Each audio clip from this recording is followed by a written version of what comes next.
5 minutos com você, programa 61. A viagem de volta do jovem Luiz Roberto Stuck Jr. seguia tranquila no retorno da capital paulista para a casa dos pais em São José do Rio Preto, quando possivelmente uma distração ao volante impôs uma série de capotamentos ao veículo que dirigia, decretando sua morte física. Era o dia 4 de janeiro de 1984, ocorrendo o acidente nas imediações de Araraquara.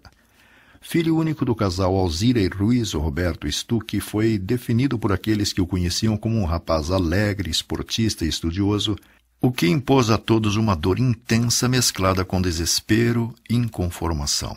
Sua história, porém, não terminara com o fechamento da sepultura onde seu corpo sem vida foi abrigado, pois 54 dias após o sinistro, ele ressurgiria pelas mãos abençoadas de Chico Xavier nas dependências do Grupo Espírita da Prece, escrevendo aos pais a primeira das cartas que os mesmos receberiam. Já no início, um retrato do seu estado. Estou aqui sob os efeitos daquela reviravolta da máquina que até hoje não sei compreender. Desajustado, difícil, traumatizado. Mas não há de ser nada. Um dia vem sempre depois do outro e o tempo tudo restaura para o bem. Estou sinceramente comovido e assombrado. Não contava com isso. Escrever-lhes depois da transferência que não pedi e que devo aceitar. A manifestação de Luiz Roberto demonstrou certo autocontrole sobre suas emoções, porém isso não é comum. Afinal, nem 2 meses haviam se passado e, convenhamos, não deve ser fácil aceitar mudança tão radical na vida quanto tantos sonhos e projetos povoam nossa cabeça como qualquer jovem. Rememorando o que ninguém conseguiu entender, diz: Não tenho muito a escrever quanto ao acidente havido. Segui a viagem de férias com o íntimo ensolarado de alegria. Nada me toldava o pensamento. Creio que um obstáculo que não reconheci me compeliu ao capotamento. Quis gritar por meu pai, rogar socorro, despertar algumas pessoas nas adjacências para que alguma providência me amparasse. Entretanto, do cérebro não mais recebi forças para fazer sinais, como sejam a palavra, o grito, a súplica, o berro de dor. Minhas energias se apagaram numa parcela mínima de tempo e nada mais registrei. Tive a ideia vaga de quem sonha, fora da realidade ao ver que populares e desconhecidos me cercaram. Nada mais. O desmaio foi compulsivo, suave e aterrador ao mesmo tempo. Suave porque o sofrimento do corpo um tanto amassado se me aliviou de repente, e aterrador porque intuitivamente sabia que estava entrando no domínio do desconhecido sem qualquer luz que me clareasse no labirinto. Mais nada. O depoimento de Luiz Roberto nos faz pensar em como a omissão das religiões, de modo geral, no que tange a informações mais claras e objetivas sobre o que ocorre além da chamada morte, por sinal usada geralmente para nos impor medo ou tentar direcionar nosso comportamento, nos afastou da verdade, permitindo ilusões pouco construtivas nessa realidade em que vivemos circunstancialmente, já que já existíamos antes daqui estar e continuaremos a existir além daqui. Prosseguindo com seu relato, Luiz Roberto conta: Admito que horas longas se passaram até que acordei vagarosamente num aposento que não me era familiar.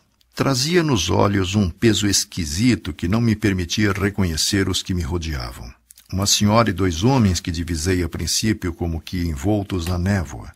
Por fim, a senhora me falou com brandura que me achava ali, junto dela, tia Maria, e não havia razão para receios. Ali, encorajado, ganhei novas forças e meus olhos se revigoraram. Foi então que reconheci ao meu lado o avô Diego Adão e nosso dedicado amigo Fausto. Fiquei atoleimado porque a presença do vovô Diego era um convite a refletir na morte. Nesse ponto das lembranças de Luiz Roberto, vale uma reflexão sobre como Chico Xavier, que residia a algumas centenas de quilômetros de Rio Preto, podia conhecer nomes de pessoas ligadas à família Stuck que pisavam pela primeira vez as dependências do Grupo Espírita da Prece, se misturando à pequena multidão que, ansiosa e expectante, Observava e aguardava o término das várias cartas psicografadas na noite e madrugada de 24 de fevereiro de 1984. Luiz Roberto segue. Tia Maria, a enfermeira que me socorria com presteza e bondade, não estava em minha agenda de relações, mas vovô Diego era um problema diferente. Naturalmente, como aconteceria por aí em qualquer hora grave, recordei o papai Luiz Roberto e a mãezinha Alzira, e desatei no pranto de criança grande que não deseja se apartar dos pais. Meu avô exortou-me à coragem. Um menino, rapaz que praticava esportes até perigosos, que estimava viajar em carro próprio e sozinho, que estimava difíceis competições, não poderia chorar qual se estivesse atirado às traças quando ele e outros amigos ali se encontravam prontos a me assistirem, fosse a questão qual fosse. Tia Maria recordou orações. O nosso amigo Fausto brincou para me chamar à tona de minhas observações de cavalheirismo e a consolação me bafejou por momentos. Depois, mãezinha Alzira, ver os pais chorando por minha causa me doeu ainda mais. Enquanto o choque era meu, todas as emoções eram fáceis de atravessar. No entanto, visitá-los e senti-los arrasados de sofrimento era diferente. Dei-me pressa em me fortalecer para confortá-los, e venho pedir-lhes fé em Deus e coragem para as vitórias sobre os acontecimentos infelizes do mundo. As saudades são muitas, mas estou bem, de vez que não me falta a proteção. Evidentemente, a recepção da carta não extinguiu a sensação de perda dos pais de Luiz. Deu-lhes, porém, a certeza que o filho não morrera. Apenas mudara de dimensão, até então ignorada, pois, como ele disse mais à frente em sua mensagem, a morte será um despojamento, mas não é a extinção do ser.